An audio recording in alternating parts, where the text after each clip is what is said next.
Hey, beautiful souls. Welcome to this transmission. I'm going to do some energy reading, some channeling, and give you a little bit of astrology insight for this new moon in Sagittarius, which for me is like super powered and really something I want to celebrate because it's also on the Galactic Center. And those of you who've been in my world for some time know that I always like to acknowledge the Galactic Center Day, which is usually in this time of year, December, because the Galactic Center is right now at 27 degrees Sagittarius. And it's basically considered a fixed center. And I think when I was born, it was at like 26 degrees Sagittarius, so it's moved 1 degree. So I think the Galactic Center moves 1 degree every 75 years, approximately. Okay, so we're gonna dive right in, and yeah, December 19th, we have this new moon in Sagittarius in at basically pretty much on the galactic center.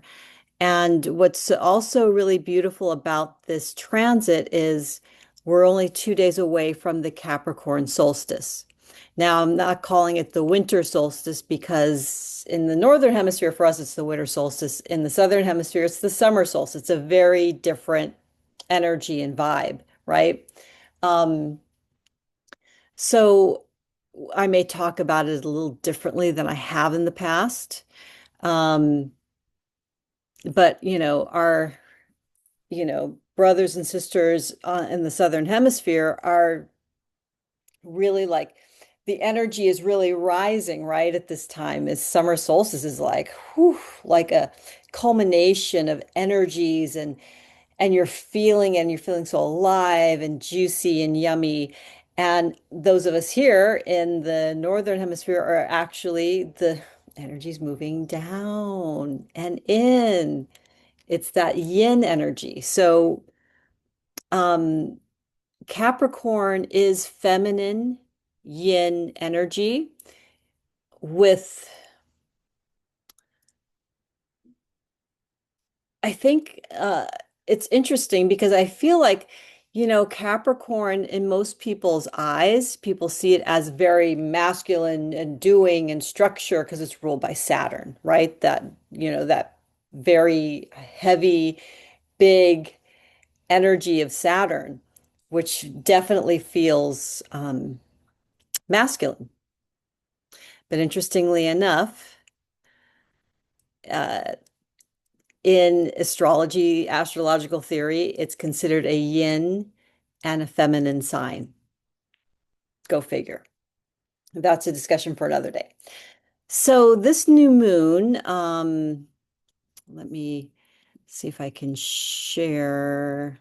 Nope, it's not showing up here. Let's see. Let me close this. I wanted to maybe show you the wheel so you can kind of see what is happening. And it should show it now. Go back to the share button. There we go. So the reason why it's showing Pisces in the ascendant is because this is my chart. But we could at least see so the green planets here on the outside of the ring, that's where everything is right now. So I put it actually to tomorrow. Um, it doesn't matter. It's the 19th, the 20th. So I want you to think of the 19th, the 20th, and the 21st, and maybe even into the 22nd as kind of like a wholeness, a whole thing, an object together, an energy together, because this is about the moving into this cycle. Because I like to think of this Capricorn solstice cycle as all, obviously we have New Year's, that we celebrate in, the Western world, which is January 1st. But in many other places in the world, the equinox, which is the the rising of the east, the rising of the sun in the sign of Aries is the mark of the new year. Like we have the Chinese New Year, we're moving from the year of the snake to the year of the horse. Um, and then, I've talked a lot about numerology the past like couple of months. And in, numerology, we're moving from a 9 to a 10 year. I practice tantric numerology, so I don't reduce the 10 to 1, but a lot of people do reduce it to 1 numerologically. But if you think about it, even in tantric numerology, the 1 is the soul, it's the very beginning, that flame in the heart.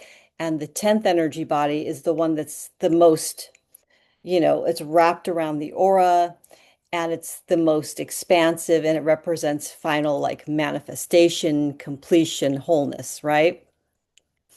Um, so the soul is wholeness, but it's the more interior life. It's the seed of what we've come here to do. And then the 10th energy body is where it is fully expressed and visible and shown in the outer world. Okay. So whether you think of it as a 10 or a 1 year, I don't think it really matters. Um, take your pick, however, whatever feels good to you. And so between Capricorn solstice and the equinox, um, we also have Imbolc, actually, that's early February, February 1st and 2nd. Um, so I don't feel like I still feel like the equinox, the solstice to the equinox is the time of we're going within, we're going through a rebirth and a transformation process. I mean, we're always going through it, but seasonally and symbolically, right? Because what we do when we're looking at the planets, especially, in Western astrology, not sidereal, which is Vedic astrology, in Western astrology, the planets are symbolic. They're actually, the way they show up, like on this chart that you're seeing, is actually not where they are in the constellations. Like sidereal is like the real-time sky, right? We're looking at the symbolic sky when we're looking at Western astrology. I hope I'm not bugging you with all this teaching, but I feel like some of this needs to be said. All right. So here we have the galactic center, and the full moon is going to occur on this galactic center, really activating it. And then we also have Venus pretty much on the galactic center and Mars pretty much on the galactic center. Let's see if we look at galactic center is 27 degrees. And we have moon 27 degrees. We have sun 28 degrees. The sun will be obviously at 27 degrees today. Again, we're looking at tomorrow.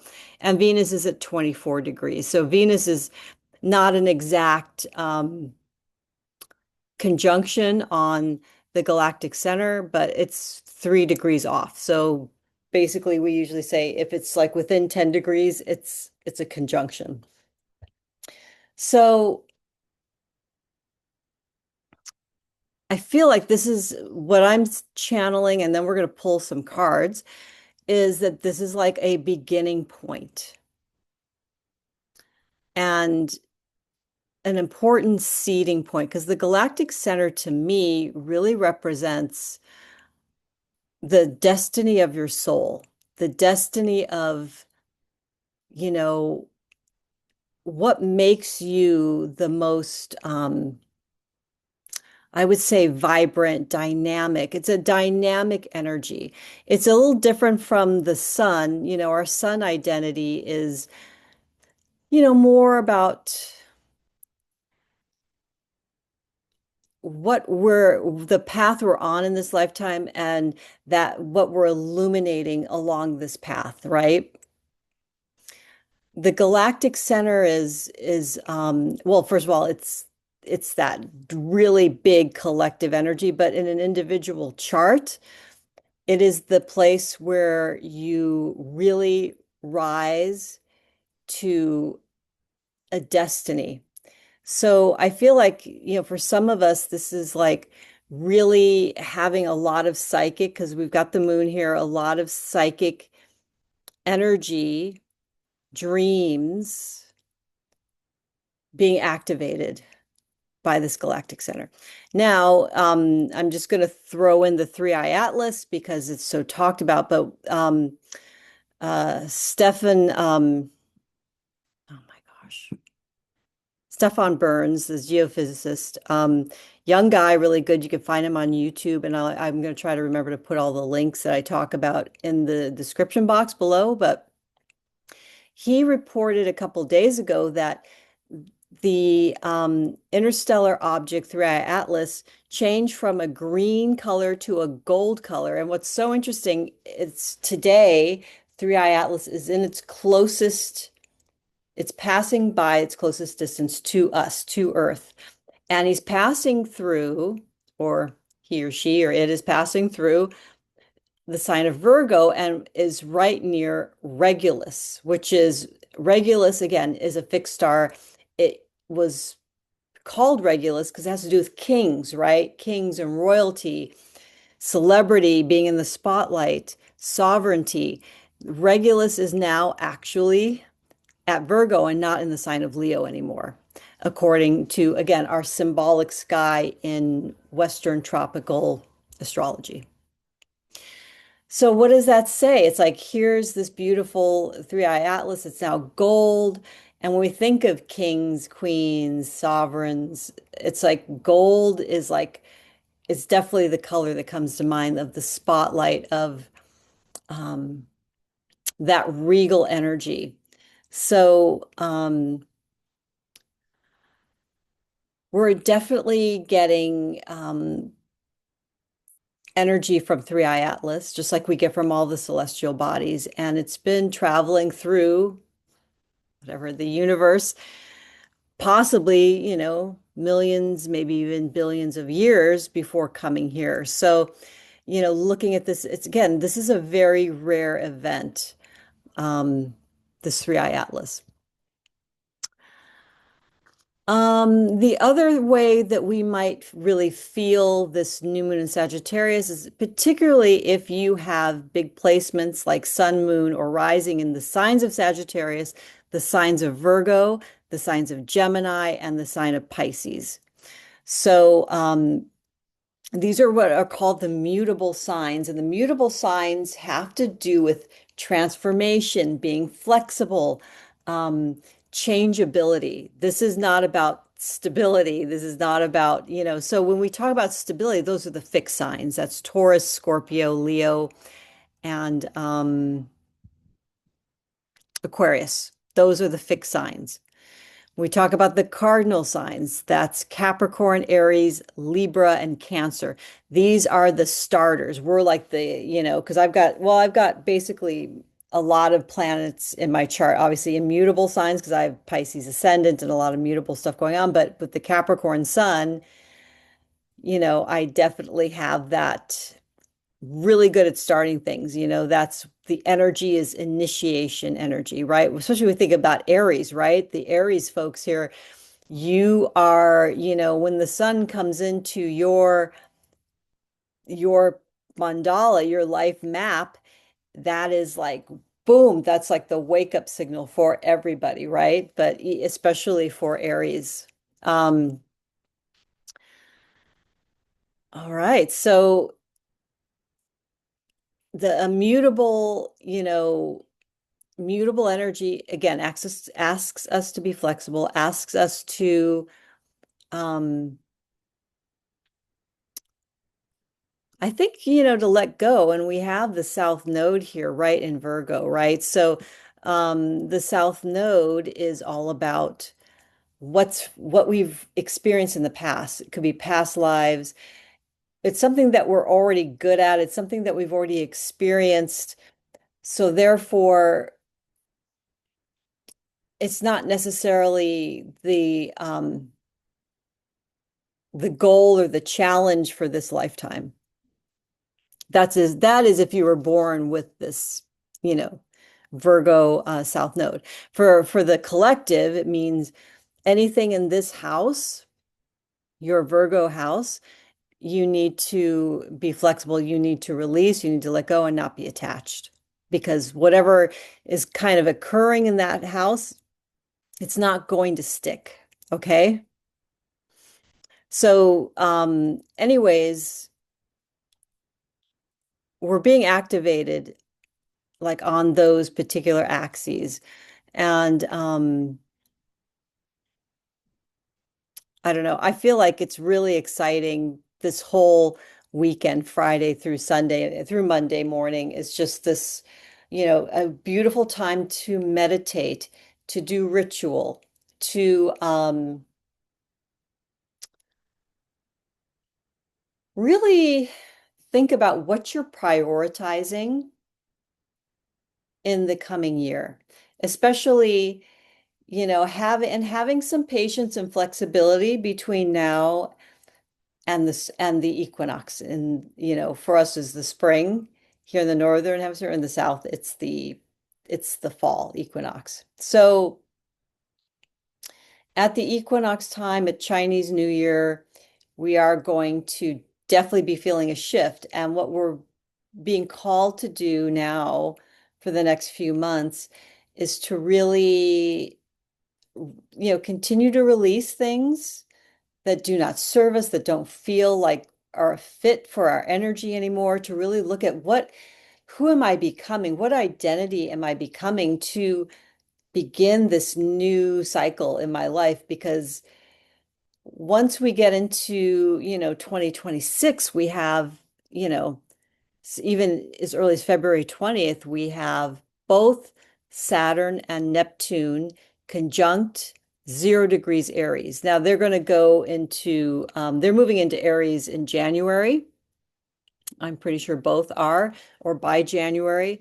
So they're right here at the very end, tail end of Pisces. So the energy is going to feel very different. And then I don't remember what month, maybe in March or April, Uranus moves back into Gemini. So we're going to have a lot of emphasis on fire and air instead of all this water, earth and water stuff. So the energy is going to be faster. It's going to be, there's going to be more ignition and more energy for us to move into the new year. And also, starting, like in a week or so, we're going to have a big pileup of planets in your Capricorn house. So, Venus in Capricorn, and also Mars in Capricorn. And then both Venus and Mars are going to have cazimi. That means they conjunct the sun, they melt in the heart of the sun. There's going to be what I think it's a 2-year reset for the Venus cazimi and a 4-year reset for the Mars cazimi. I'll talk about that more in another video, but major resets in the Capricorn part of your sky because of those two Venus, Mars conjunct the sun. And I think there might be a Mercury cazimi in January as well. So I will, although we might have already had it. For some reason, my brain just doesn't retain, certain amounts of things. I'm much better at like zoning in on a hot spot and zoning in on a period of time. So again, the next few days, meditate, breath work, slow down, really pay attention to what's being shown to you, because these are like the little signals of what's to come and what you're inviting in, right? We have agency, right? We're not victims, we're not being tossed around. I know sometimes it has felt like that this year, but really it's the universe is always moving the chess pieces around for us for our advantage. It's just a matter of really um, being patient to see what the result is. So what the result of all this is probably will not be visible into around the March of next year. So again, patience, flexibility, Breathe, nature walks, yoga, meditation, going to the gym, whatever it is to make you feel good. That's going to be your job the next few months is how can I feel good and vision and live into the next becoming for me, the next level for me. Okay. All right. So my first card, I'm going to choose an Ascended Master from the Doreen Virtue Ascended Masters deck. These were from my friend Vivi, so thank you, Vivi. These are like one of the original decks that still has Doreen Virtue's name on it, who became a born-again Christian, but she was the one that basically started the Oracle card movement, as far as like popularity. And so I'm grateful to her for many things. Okay. Oh, I love this for us. The energy of this new moon is connected to Lakshmi. Woohoo!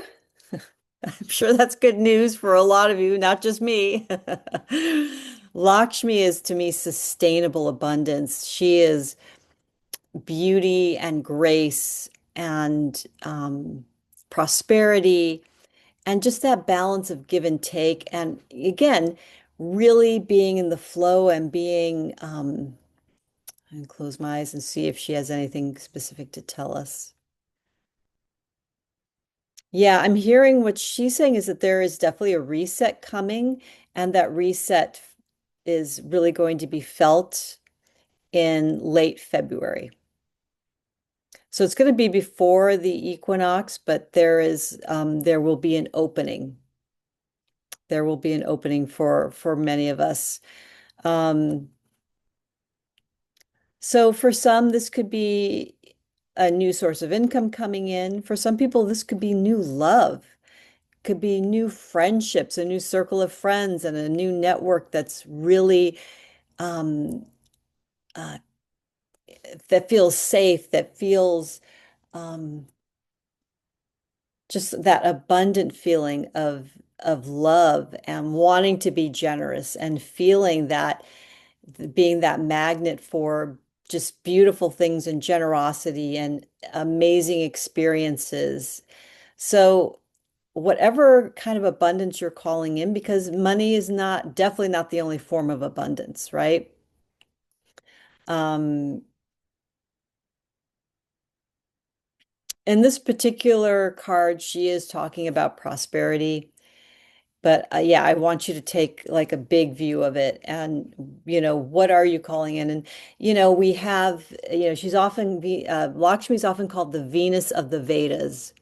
And so if we think of Venus in connection with Lakshmi, she is very close to the sun, so she is not visible. So when she is not visible, it's almost like she wants so much to bring you all of this, the wealth, the love, the abundance, all of these things that you're really calling for and wishing for in your heart. But she's not in her full power until after she conjuncts the sun in January and moves away from the sun so she's visible again, she'll symbolically be in her full power, which would probably be more like March again. So by the time we reach March, I think March is kind of like the goal line for a lot of us to kind of just hold the patterns as far as, hold that stability for yourself, for your family, for the world. Keep praying, meditating, doing all the practices. And then in March, she will clearly show you what you have been manifesting, like the manifestation is visible because we're always manifesting. It's always happening. It doesn't stop because Venus is here or, another planet's there, right? It's always happening. It's always moving forward. But sometimes it's on those inner world planes and it's about feeling it and letting ourselves experience it in the 5D and also in the higher dimensions. Like I think so many of you, all, and many of us as a collective are beyond the fifth dimension. Like we can easily move into other dimensions now. Um, so Beautiful. She is our ascended master. I'm very happy to have her on my altar. Put her there. And I might pick more than one tarot card. I'm using the Good Tarot by Colette Baron Reed. I kind of pulled this out. I think I bought this deck in 2017, 2016 or 2017, I think. Could have been 2018, but I've had it for quite a few years, and I really adore it. It's tarot, but it's not traditional tarot, so it has a little bit of that oracle flair. Okay, I think for now I'm going to stop the share. We don't really need to look at the wheel of the zodiac right now. We're going to look at these beautiful cards. So thank you so much for being here. Thank you for your support all of 2025. I felt it. Really just love and appreciate each of you for being in my world, taking my classes, ordering readings from me. Um, this wasn't my primary source of income for the past 2 or 3 years, and it has been my primary source of income since August.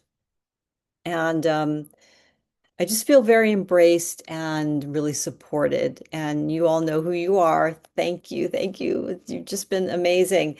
And really, really super, super excited to say that my newest class, Radiant and Arrived, we have 18 women. Is it 18 or 19? I think it's 18. I was like, I'm just kind of blown away at the the number of signups. It's the most signups I've gotten in a long time in a class, and I'm just loving the material. It's $27 for 10 weeks. What I'm doing is I'm kind of doing it in waves, but basically the whole plan is this is going to be like just an evergreen course that people can just sign up at any time for. But for this particular first run, I'm having people in a Facebook group and, really creating more community, I've created just more prompts.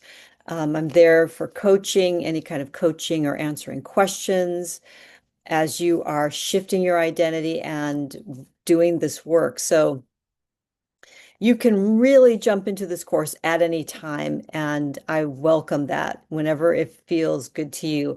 And also, in this particular time, I am holding space for the community, for these 18 women that have signed up. And so the course is open with this particular first run with the Facebook group until December 22nd. And then I'm going to just shut down the Facebook group with who's there, and whoever's there we're going to be together for 10 weeks. Well, 9 more weeks now, because we've already been doing it for a week. So it's a class you could take at your own pace. Um, and I will leave the link below if you want to join us and at any time. And I do have 20% off the 2026 forecast, Astro Tarot forecast readings. Um, I'll put the link down below. That's until about Christmas Eve. So, um, beautiful way to start your new year. Okay, so we got two cards jumping out. I'm going to just say, let's see. I feel like there's more. So, okay, two more just jumped out. So we have four cards. At the bottom, we have the Ace of Water. Look how I love that, the pearl and the seahorse. Ace of Water is like the beginning of love and healing, self-love, something that brings a lot of emotional fulfillment in your life. I feel like this is also kind of Lakshmi energy too, like this sense of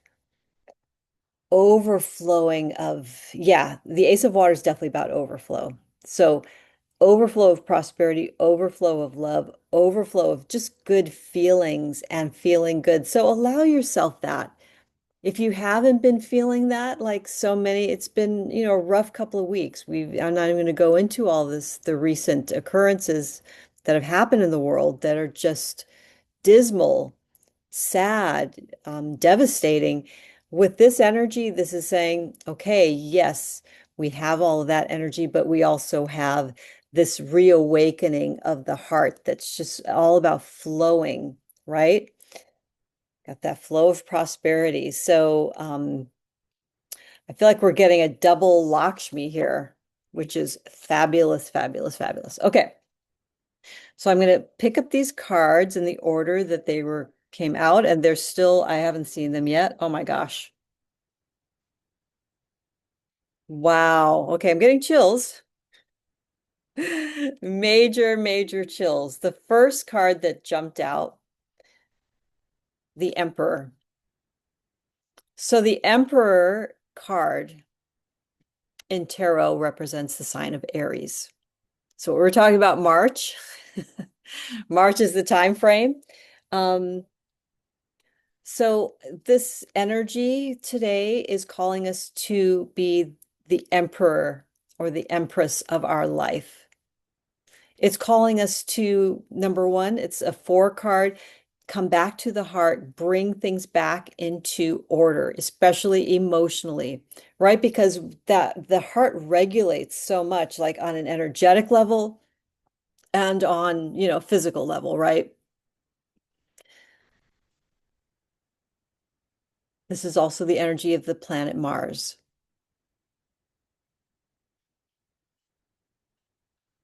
And Mars is going to Capricorn, and we got the King of Capricorn right here, or basically the King of Earth is King of Capricorn, Virgo, and Taurus.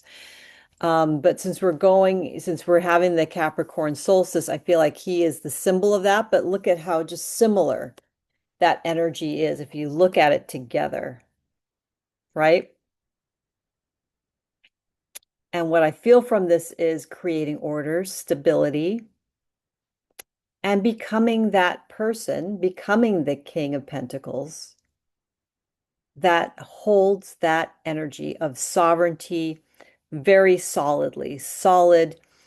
I feel safe in my body. I feel safe to receive. I feel safe to give. I feel safe to love.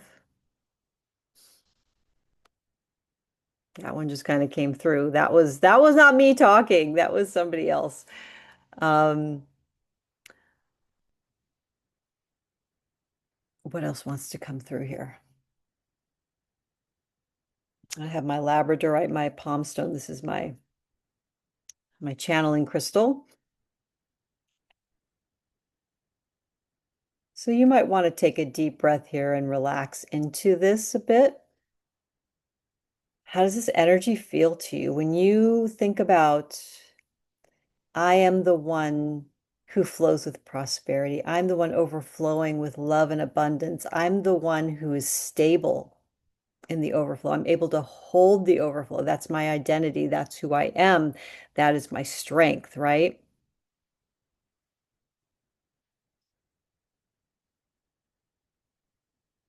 The power of love, right? These are very powerful cards, and they're particularly masculine, right? Or yang energy. Now, this could also mean father figures playing an important part in your life, masculine figures playing an important part of your life. This would be the young warrior. This is the father, grandfather king. So we have both the puer and the senex, if you want to look at it that from archetypal theory. Um, Either way, it's calling those two cards, I feel like are calling for an emotional maturity and that strength to to hold that stability. Like I said, we're in a lot of mutable energy to hold that stability when things are kind of topsy-turvy. Okay. The third card here is the Ten of Fire. And this is really interesting. When I was doing I do a lot of channeling with Thoth now. He's the Egyptian god of writing, magic. He's creation. He's the messenger of the gods. And he's been coming through loud and clear since probably Definitely more for me on a conscious level since October, but I picked this card. This is the card he picked for me. He was communicating with me. So the Ten of Fire is definitely about letting shit go. Let it burn away. Like she's burning, these are all contracts around her. She's burning, she's allowing them to just burn because something new is coming. Hence the 10, the ending, the culmination right before the one, right before we move into the next birth, the next initiation.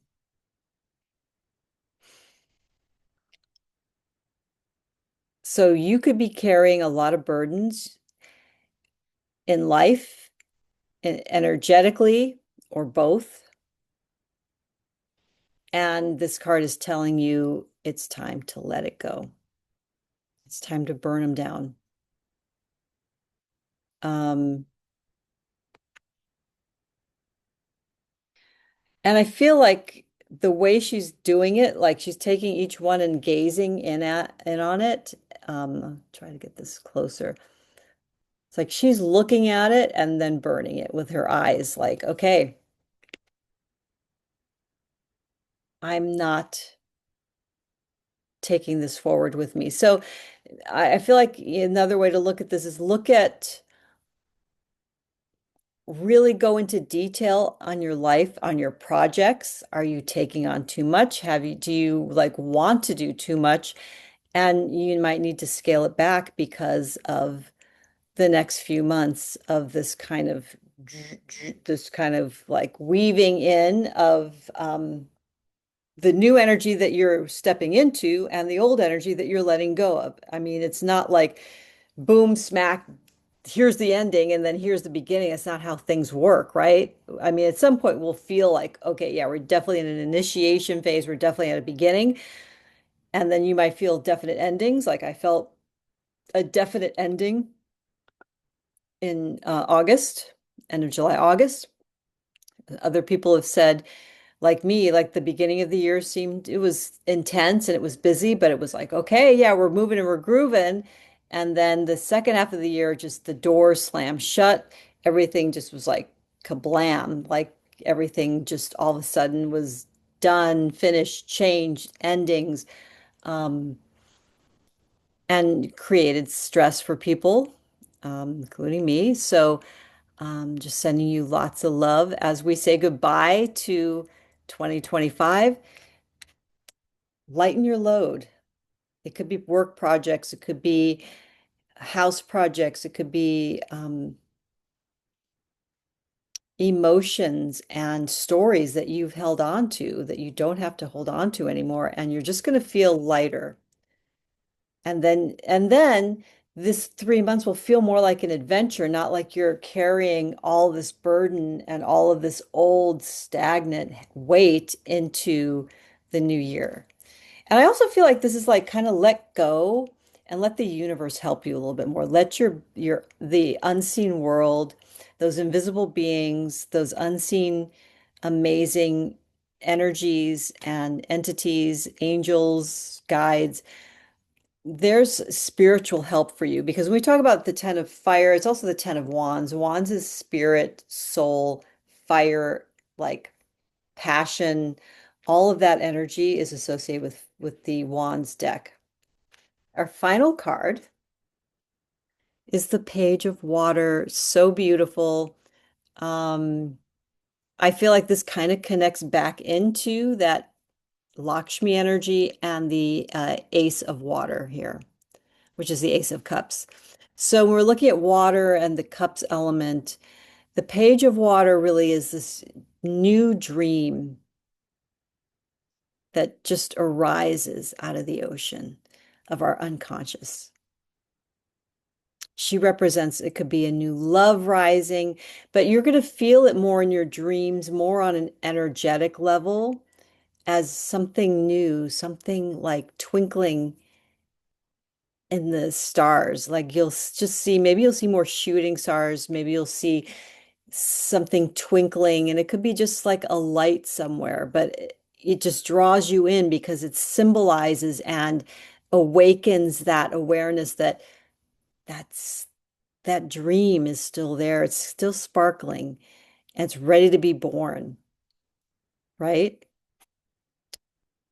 So definitely, this is a beautiful, this Galactic Center activation, the Three Eye Atlas, all of this astrology stuff really comes down to like having that faith in your vision and in what you're feeling. Because I know I'm feeling when I really am quiet and grounded, it's like I feel amazing. Like I feel like so hopeful. I feel this like surge of like, wow, we're moving into amazing times, even though, there's going to be challenges. There's going to be probably effed up stuff happening. Um, but that's just like a story, like a backdrop, like a movie that's running. And there's this whole other movie over here that I feel like we're co-creating on this very etheric level. And let's move towards that movie. And what you decide, you become 100%. I know that. I've experienced it. I'm experiencing it now. And maybe I'm not seeing it in the outer world, but I do get glimpses of it by whatever, kindness from others, smiles from others, feeling just immense feelings of gratitude. I'm curious to hear what you are feeling during this time because I think, again, with this, all this very powerful collective energy, big collective energy happening, um, I think we're kind of all noticing it. So, all right, I'm going to get going. I'll definitely be doing January forecasts. I'm not exactly sure I'm going to do it yet. I'm going to surprise you. And yeah, I'm excited to do them, just excited to feel into that energy and feel it into it with you and continue our beautiful communal conversation right here. This is New Earth Readings. I'm Chris Seraphin. And please, if you haven't subscribed yet, please hit the subscribe button.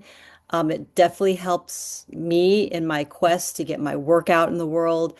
If you like the video, please like it because that helps the, YouTube algorithm, send this to other people that might like it as well. And yeah, feel free to share widely. And yeah, I'm just so excited to be creating with you and for you as your Dragon Heart Oracle. And you'll hear more about that next year. Okay, so there's a little foreshadowing. Love you so much, and I'll see you on the other side. Bye.